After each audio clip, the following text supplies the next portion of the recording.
Keldingmi ukam? Akam qurilish qilyapti deb yo'qlab kelibsan-da. Ha aka, usta yo'qlodiga kelingiz ovqat qilgan ekan, o'shani olib kelyapman. Keyin aka, mana pulni oling. Ha qurilishda aka, aka bitiramiz-da birgalikda. Ey uka, qaydan bilding menga hozir pul kerakligini? Jigarimsan-da, yuraging sezgan. Ha sen bor, nima g'amim bor? Bo'ldi, hamma rasmlarni yozib olding a. Egasiga aytaylik endi yur.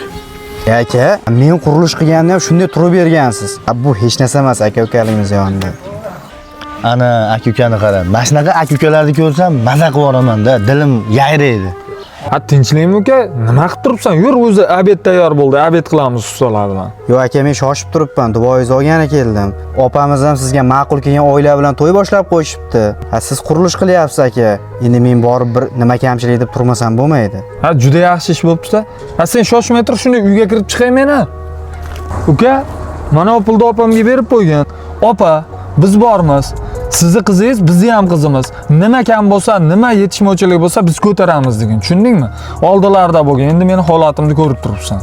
Ha yo'q aka, pul menda bor. Siz qurilishingizga ishlating buni. Uka, qurilish ham sen bergan pul bilan xudo xolasa zo'r bo'lyapti. Yashaver. Ha mana shogird bo'lar ekan, mana ko'ngillarga ish qilsanglar, men maza qildim ishinglarni ko'rib, zo'r chiqibdi. Yur endi egasi bilan hisob-kitob qilaylik, ishni topshirib ketaylik. Ukasi bilan gaplashyapti shekilli, kutib turaylik mayda. Bu meni opam uchun to'y boshlasalar deb yiqqan pulim. Opamda haqlari. Buni o'zlariga olib borib ber. Bo'ldi aka, siz ustalaringizga qaravering, xavotir olmang, u yog'iga men borman. Aka gaplashamiz unda. Bo'ldi uka, yaxshi borib kelgin. Salom aytgan opamlarga.